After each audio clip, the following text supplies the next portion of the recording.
And so this is my first major effort into going to the glamping business, which I think is going to be huge going down the line. I think people are really going to start going for experiences. There's going to definitely be some stumbles, and there's definitely be some things I forget and mess up. But for the most part, I've been doing quite a bit of research. I got my numbers pretty crunched. I'm about to explain all that to y'all to keep y'all up to pace with what I'm doing and maybe bring it to yourself with the glamping and project you're trying to do going forward. Let's talk about it. Yeah. Nice flipping choice. What's going on, everybody? Welcome back to the Nice Flipping Choice channel, the real estate and DIY channel for people that want to watch me fail and learn from it, because I'm going through all this process that you're probably curious about yourself in person. Now, as you saw from the intro, I just made my first big glamping site purchase that I'm going to start building out. Now, I ended up settling on my site with 10 acres near the biggest man-made lake in Texas and between a national forest.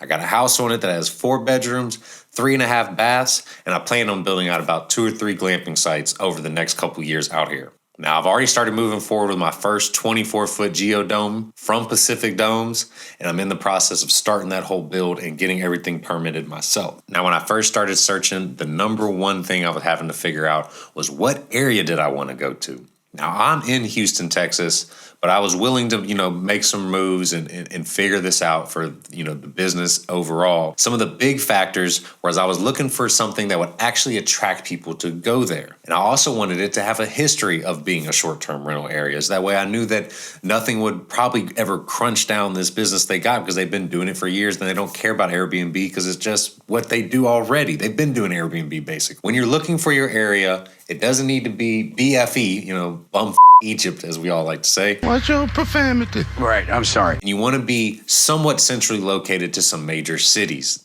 You don't want, you don't necessarily have to be a 30-minute drive, but if you're not 2 or 3 hours from a couple major cities, it's going to be harder to get even more people to go there unless you just have the most tremendous experience and site ever, which is probably going to cost a lot of money. Now, when I was looking at different areas all around this lake and other parts of Texas and things like that, I was crunching numbers in AirDNA, so I started finding some different zip codes that I wanted to do and started plugging numbers into Airbnb. There's a lot of videos that really dive into it. I'm not going to go too far into it. I might make one a little later. Let me know in the comments if you want to make a AirDNA bigger deep dive one. Knowledge.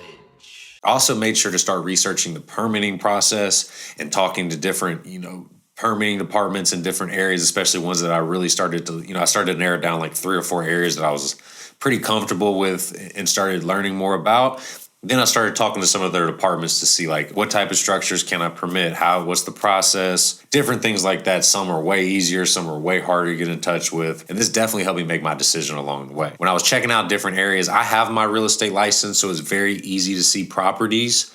If you're working with a realtor, probably try to find one in those areas, because it's going to be hard to get your local realtor to go out there a lot unless it's, like a marathon thing. But you're probably going to have to go see some areas, and don't get frustrated when you don't find the right thing ASAP. Like, it took me about a year to find out what I really needed, because I started narrowing things down that I realized I didn't want and what I actually was going to need going forward. The second thing I started researching after that was my competition in the area. Once I started narrowing down a couple areas, I was using AirDNA and Airbnb, bouncing back and forth between both of them to check different properties and things like that were in the area to see what type of things my competition have. What type of furniture did they have? What type of furnishings? How was it modeled? What paint colors were they using? What were some of their prices? Was there unique experiences out there? I ended up finding a place that I didn't think had very many unique experiences. There was a ton of kind of just the same old type of lake houses, things like that. So I felt like it was probably a good market that I could get into, especially after doing my AirDNA research and seeing some of the revenues. I would check out the reviews for different things to see what people complain about and what they like. So that way you can add it to your glamping site, your short-term rental, what Airbnb, whatever you want to call it. You need to know some of these things that people are going to be expecting and that they didn't like. So that way you can kind of nip it in the bud. Third thing you need to research is start using the MLS and working with an agent. If you have your license like I do, you'll be able to start working on the MLS and really start to crunch some things. If not, get with a really good realtor in the area and tell them some of your criteria. Start seeing some of these properties. You'll start to realize quickly if things work, what doesn't work for you, and what you can cross off going forward that you won't have to see as much. One thing I started realizing was I was going to need more land. I was thinking 5 to 10 acres was going to work, but then I realized I probably wasn't going to need more than that. Ask your agent or yourself to look through some of the expires and withdrawns and other things like that to see if there's something that was up for sale maybe a year or 2 years ago, and then maybe they took it off. You never know what you may find if you just kind of send out a simple reach out to an agent or the owner there if you find something that you really may like. There's some on the background that may have just not getting sold because it hadn't found the right person, which may be you. The fourth thing you need to start researching ASAP is you need to get pre-approved if you're not going to buy this with cash.